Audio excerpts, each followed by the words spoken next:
வாழ்த்துக்களை அவர் தெரிவித்திருக்கிறார். அந்த வாழ்த்துக்காக அவர் வெளியிட்டிருக்கக்கூடிய அந்த புகைப்படத்தில் ஜெயலலிதா அவர்களுடைய புகைப்படமும் இடம்பெற்றிருக்கிறது. இதனால் அது ஒரு கேள்வி எழுப்பி இருக்கிறது. தாவேகாவின் வழிகாட்டி தலைவரா ஜெயலலிதா என்ற கேள்வி பொதுத்தளத்தில் எழுந்திருப்பதாக கூறப்படுகிறது. விரிவான விவரங்களோடு இணைகிறார் எம்முடைய செய்தியாளர் ஜெரி. ஜெரி, வணக்கம். ஏற்கனவே செங்கோட்டையன் அவர்கள் ஜெயலலிதா மற்றும் எம்ஜிஆர் அவர் புகைப்படங்களோட அலுவலகத்தில் அந்த பேனர் வச்சிருக்கிறதே விமர்சனத்திற்கு உள்ளாகி இருக்கிறது. தற்பொழுது இந்த வாழ்த்து செய்தியிலுமே அவர்கள் புகைப்படங்கள் உட்பட அந்த வாழ்த்து செய்தி வெளியாகி இருக்கிறது. தாவேகால போய் இணைந்துட்டு இது போன்ற நடவடிக்கைகள் அப்படின்றது, அப்ப தாவேகாவும் ஜெயலலிதா அவர்களை தங்களுடைய தலைவராக ஏற்றுக்கொள்கிறார்களா அப்படின்ற ஒரு கேள்வி எழுப்புதுல, இதுக்கு தாவேகா தரப்பிலையும் செங்கோட்டையன் அவர்கள் தரப்பிலையும் என்ன சொல்லப்படுகிறது? வணக்கம்.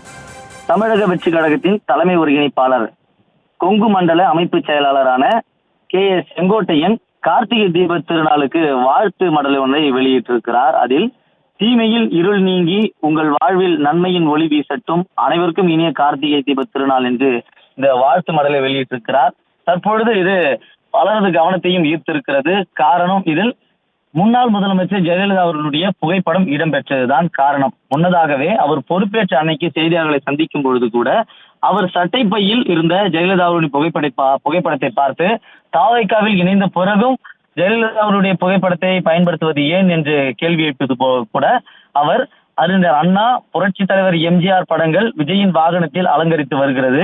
என்னுடைய வாகனத்திலும் சட்டை பையிலும் அம்மா ஜெயலலிதா படம் வைத்திருப்பேன், அது என்னுடைய உரிமை, அதை தாவேகாவினரும் ஏற்றுக்கொண்டார்கள் என்று பதிலளித்திருந்தார் செங்கோட்டையன். அதன் தொடர்ச்சியாகத்தான் அவர் பதவியேற்ற பின் அவருடைய சொந்த கட்சி அலுவலகத்திற்கு சென்றிருந்தார். அப்பொழுதும் கூட அவர் அலுவலக பேனரிலும் கூட ஜெயலலிதா அவருடைய புகைப்படம் இடம்பெற்றிருந்தது. அதுவும் பேசும் பொருளானது.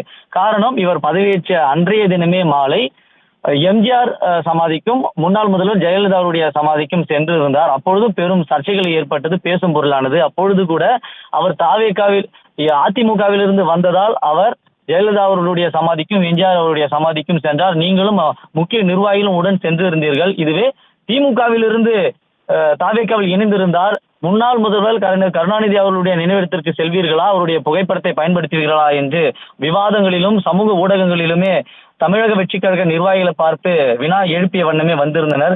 இந்த நிலையில்தான் தற்பொழுது தமிழக வெற்றி கழகத்தினுடைய கட்சியில் இணைந்த பிறகும் கூட செங்கோட்டையன் ஜெயலலிதாவுடைய புகைப்படத்தை தொடர்ச்சியாக பயன்படுத்துவது பெரும் சர்ச்சைகளையும் கேள்விகளையும் எழுப்பி வருகிறது.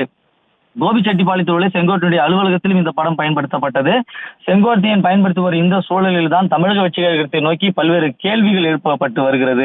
அதாவது திராவிட கட்சிகளுடைய சாயல்ல தமிழக வெற்றி கழகம் வருகிறதா, திராவிட கட்சிகளுக்கு மாற்றாக கட்சி துவங்கி இருக்கிறோம் என்று கூறிய விஜய் அந்த கட்சியிலேயே தற்பொழுது ஜெயலலிதா அவருடைய புகைப்படம் இடம்பெற்றிருக்கிறது. இன்னும் மாற்று கட்சி தலைவருடைய புகைப்படம் இடம்பெறுமா என்ற கேள்வியும் முன்வைத்து வருகிறார்கள்.